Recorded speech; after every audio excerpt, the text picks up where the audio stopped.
Kyoto Traditional Dojo, March 1970. A 7th Dan Kendo master holds a bamboo sword and says to Bruce Lee, "Weapon always defeats bare hands. This is absolute truth in combat." Bruce stands unarmed 15 feet away. Want to test that absolute truth? What happens in the next 8 seconds doesn't just disarm a master with 30 years of sword training. It makes him say, "I have trained my entire life with the wrong understanding." And it starts with the oldest debate in martial arts, weapon versus empty hand. But first you need to understand Sensei Takeda, Kyoto, Japan, March 7, 1970. Saturday afternoon, 3 p.m., a private traditional dojo, hidden in the old district. No sign outside, no public entrance, invitation only. This was where serious practitioners trained, where masters taught, where tradition was preserved. Sensei Haruto Takeda, 58 years old, 5 feet 10 inches, 175 pounds, 7th Dan Kendo master, 40 years of training, 30 years of teaching, considered one of the finest sword practitioners in Japan. Not competition kendo, traditional kendo, combat kendo, the kind practiced by samurai, the kind designed to kill. He had trained under the last generation of masters who had studied pre-war kendo, before it became sport, when it was still battlefield art. He knew techniques that had been removed from modern competition, techniques too dangerous, too lethal. His dojo was small, 12 students, all advanced, all serious, no beginners, no casual practitioners. Training here was privilege, honor, responsibility. Today was special. International visitor, a martial artist from America, Chinese descent, recommended by a mutual friend, and someone interested in learning about traditional Japanese sword arts. Bruce Lee arrived at 3 p.m. exactly. Simple clothes, black pants, white shirt, carrying nothing, no bag, no equipment, just himself. Sensei Takeda greeted him. Formal bow, deep respect. "Mr. Lee, welcome to my dojo. I understand you study martial arts." "Yes, Sensei.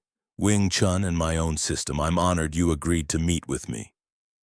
Our mutual friend speaks highly of you.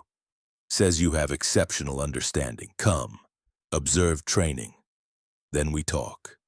The 12 students were practicing. Kata, forms, traditional movements, beautiful, precise, disciplined. Every movement had purpose. Every strike had intention. This wasn't sport, this was art. Bruce watched, silent, respectful, observing technique, timing, distance, power. These were serious practitioners, real skill. After an hour, Sensei Takeda called a break, led Bruce to a private room, tea, formal setting, time to talk. "Mr. Lee, what do you think of Kendo?" "Beautiful, disciplined, excellent technique. Your students are very skilled." "But," Bruce smiled, "there's always a but, isn't there? I heard it in your voice. You see something we don't see." "Not something you don't see, something we disagree about." "Tell me." Bruce chose his words carefully. "Kendo assumes the opponent has a sword. The distance, the timing, the defenses, all designed for sword versus sword, but what about sword versus empty hand?" Sensei Takeda's expression didn't change. "Weapon always defeats empty hand. This is fundamental truth in combat. A man with sword will defeat a man without sword. Always." "With respect, Sensei, I disagree." The room got quieter. The 12 students sitting nearby stopped their conversations. Disagreeing with Sensei Takeda, in his own dojo, about fundamental principles, this was bold, perhaps disrespectful. Takeda studied Bruce. "You believe empty hand can defeat sword?" "I believe trained empty hand can defeat trained sword, under specific conditions." "Interesting. In 40 years I have never seen this. Sword has reach. Sword has cutting power. Sword has speed. Empty hand has none of these advantages. Empty hand has different advantages: angles, timing, distance control. These can neutralize sword advantages. Takeda smiled. You speak with confidence. Have you tested this theory? Yes, against weapons, knife, staff. Not sword specifically, but principles are similar. Similar is not same. Each sword is different. Sword is superior. This is why samurai carried swords. Why sword became symbol of warrior class. If empty hand could defeat sword, there would be no swords. Bruce nodded. Historical logic, but history doesn't prove current capability, only past practice. What Sensei Takeda said next changed everything. Takeda set down his teacup.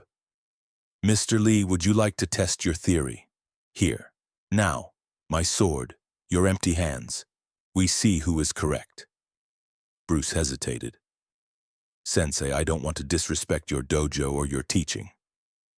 This is not disrespect, this is research, truth-seeking.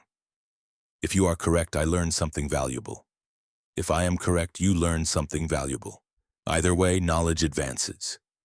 What weapon? Bokken, bamboo sword, not sharp, but weight and speed same as real sword. Impact same as real sword. Can break bones, can cause concussion, real danger, real consequences. Bruce considered. Rules? Simple rules. I attempt to strike you with Bokken. You attempt to disarm me using empty hands. First successful strike or successful disarm wins, agreed? One question. Full speed, full power? Yes. Otherwise, test is meaningless. Real sword moves fast. Real sword strikes hard. Training must match reality. Bruce looked at the Bokken. Standard length. About 40 inches. Made of solid bamboo. Weapon that could seriously injure. Weapon that had seriously injured many people during training. I agree, but promise me something. What? If I succeed in disarming you, you consider that maybe weapon doesn't always defeat empty hand. That maybe both have place, and that maybe neither is absolute. Takeda smiled. If you disarm me, Mr. Lee, I will consider everything I know about combat. Fair? Fair. They moved to the main training floor. The 12 students formed a circle. Witnesses. This was unprecedented, Sensei challenging a visitor. Empty hand versus weapon. This would be discussed for years. Takeda selected his favorite Bokken, the one he'd trained with for 20 years. Perfect weight, perfect balance, extension of his arm. Bruce stood center, empty hands, relaxed posture. Weight centered, no fear visible, just readiness. Rules clear? Takeda asked. Clear. I give you advantage. You may move first. Take position you prefer. Thank you, Sensei, but I'll wait. You hold weapon. Weapon holder should attack first. Otherwise, advantage too great for empty hand. Takeda nodded. Respect for traditional thinking. As you wish. Ready? Bruce settled into stance. Not Wing Chun stance, not karate stance. Something formless, adaptive, ready for anything. Takeda raised his Bokken. High guard position. Jodan no Kamae. Classic Kendo stance. Maximum power, maximum reach. Hajime. Begin. What happened in the next 8 seconds shocked 12 witnesses. Second 1 to 2. Takeda moved first. Step forward. Men strike. Vertical cut aimed at Bruce's head. Classic Kendo attack. Fundamental technique. 40 years of practice behind it. Fast. Really fast. The Bokken descended. Cutting through air. Whistling sound. Impact would be devastating. Bruce's head moved. 6 inches left side. The Bokken passed. Close. Very close. Missed by millimeters. Takeda recovered, pulled back, reset. That was close. This man had good evasion. Second 3 to 4. Takeda attacked again. Coat strike. Horizontal cut aimed at Bruce's wrist. Disable the hands. Classic strategy. If you can't hit the head, break the weapons. Bruce's hands moved. Both hands. One high, one low. The Bokken came between them. For a split second, the weapon was in the gap between Bruce's hands. Bruce's hands closed, caught the Bokken, not gripping, just touching, controlling. Takeda tried to pull back. Couldn't. Bruce's touch was light, but the control was absolute. The Bokken wouldn't move. Second 5 to 6. Takeda committed more force, pulled harder, used his strength, his weight, his 40 years of training. Bruce moved with the pull, not resisting, flowing with it, his hands staying connected to the Bokken, moving as Takeda moved, water flowing around rock. Then Bruce did something unexpected. He pushed, while Takeda was pulling. Opposite forces, Takeda's own strength plus Bruce's push. The Bokken moved toward Takeda, fast, uncontrolled. Takeda had to release his left hand, otherwise the Bokken would hit his own face. Second, 7 to 8. Now Takeda held the Bokken one-handed, right hand only. Still dangerous, still a weapon, but compromised. Half the control, half the power. Bruce's left hand touched Takeda's right wrist. Pressure point, specific location. The grip weakened. Just slightly, just enough. Bruce's right hand grasped the Bokken near the tip. Pulled down and to the side, circular motion, using Takeda's weakened grip, using leverage. The Bokken came free, Takeda's hand released, involuntarily, and the pressure point plus the leverage. Impossible to maintain grip. Bruce held the Bokken. Takeda stood empty-handed, reversed, complete reversal, 8 seconds from attack to disarm. The dojo was absolutely silent, 12 students frozen, processing. They had just watched Sensei Takeda, 7th Dan Master, 40 years of sword training, disarmed in 8 seconds by empty hands. Takeda stood empty-handed, staring at his hands, the hands that had held the Bokken for 40 years. The hands that had trained thousands of hours. Those hands had just released the weapon, involuntarily, impossibly. Bruce offered the Bokken back, handle first, respectful. Sensei, your weapon. Takeda took it slowly, looking at it, then at Bruce, then at his students, then back at Bruce. Again. We do again. Bruce nodded. Of course. They reset. Same positions. Takeda with Bokken. Bruce empty-handed. Hajime. This time Takeda changed strategy. No overhead strike, thrust, tsuki, stabbing motion, tip aimed at Bruce's solar plexus. Different technique, different timing. 6 seconds, same result. Disarmed, different method, same outcome. Bruce's hands controlled the weapon, redirected, leveraged, released. Takeda stood empty-handed again. Once more, they repeated 5 times total. 5 different attacks, 5 different Kendo techniques. Do strike, Kote strike, Tsuki thrust, Yakudo reverse cut, Kata-do one-handed strike. 5 attempts, 5 disarms. Longest time, 10 seconds. Shortest time, 6 seconds. Average, 8 seconds. After the 5th disarm, Takeda stood silent, holding his Bokken, not attacking, just thinking, processing. 40 years of absolute belief. A weapon always defeats empty hand. Always. Fundamental truth. 5 demonstrations, 5 proofs. The fundamental truth wasn't true.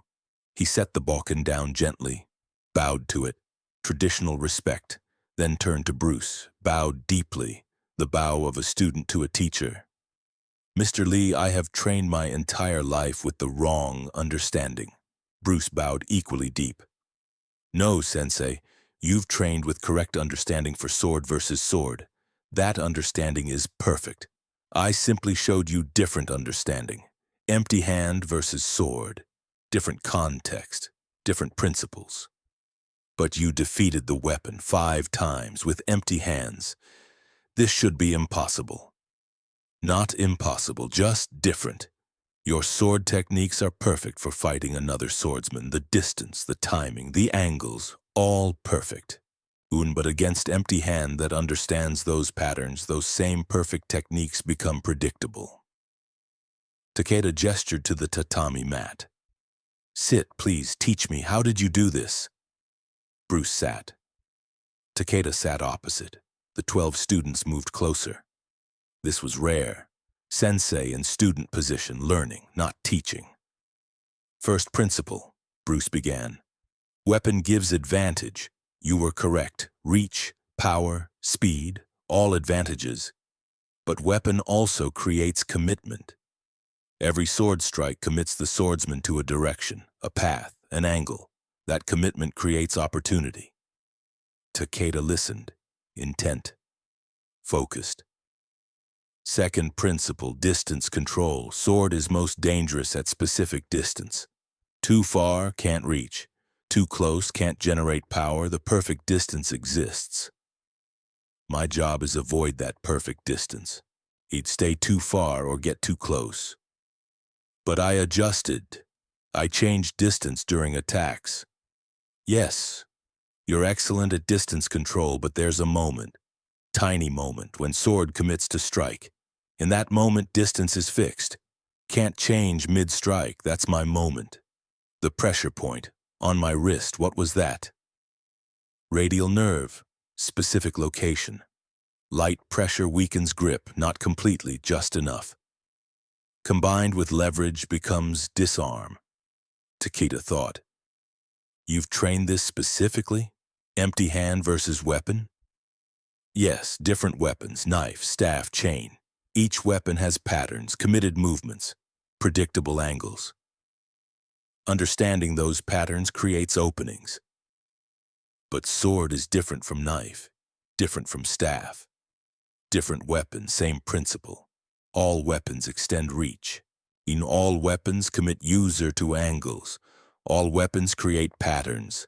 Understanding patterns creates solutions. One student raised his hand. Sensei Lee, could you teach us this principle? Bruce looked at Takeda. That's Sensei Takeda's decision. This is his dojo, his students. Takeda nodded. Yes. Teach them, teach me. We have been training with incomplete understanding. You've shown us what we were missing. For the next 3 hours, Bruce taught. Not techniques, principles. How to read weapon commitment, how to control distance, how to use timing, how to apply leverage. The students practiced. Bruce as attacker with Bokken. Each student defending empty-handed. Nobody disarmed Bruce in 3 hours, but everyone learned, everyone improved, everyone saw the possibilities. At 7 p.m. training ended. Takeda bowed to Bruce. Mr. Lee, and you have given us great gift today. Not just knowledge, humility. We thought we understood, we didn't. Now we begin to understand. Sensei, you gave me great gift too. Opportunity to test principles against master-level sword work. Your technique pushed me, made me sharper, thank you. They exchanged addresses, promised to correspond, to share knowledge, to continue learning together. Over the next 3 years, they wrote monthly. Bruce sent diagrams, philosophy, principles. Takeda sent Kendo techniques, strategies, applications. When Bruce died in 1973, Takeda was devastated. He had lost a teacher, a friend, someone who had changed his understanding of martial arts forever. Takeda taught the empty hand versus weapon principles to his students. It became part of his curriculum. Yeah, Bruce Lee taught me that absolute truths in martial arts don't exist. Only deeper understanding. March 1970, a traditional dojo in Kyoto, a 7th Dan Kendo master, a martial artist with empty hands, 8 seconds that changed 40 years of understanding. The lesson isn't that empty hand is superior to weapon, it's not. Weapon has advantages, real advantages, reach, power, lethality. The lesson is that absolute truths are dangerous. Weapon always defeats empty hand is true in most contexts, most situations, most confrontations, but always is the dangerous word. always stops learning, always prevents exploration, always creates blind spots. Takeda spent 40 years believing an absolute truth. One afternoon proved it wasn't absolute. That didn't invalidate his 40 years. His training was excellent. His technique was perfect. His understanding was deep, but it was incomplete. Bruce showed him the missing piece, not through argument, not through theory, through demonstration. 5 attempts, 5 disarms, evidence, proof, truth.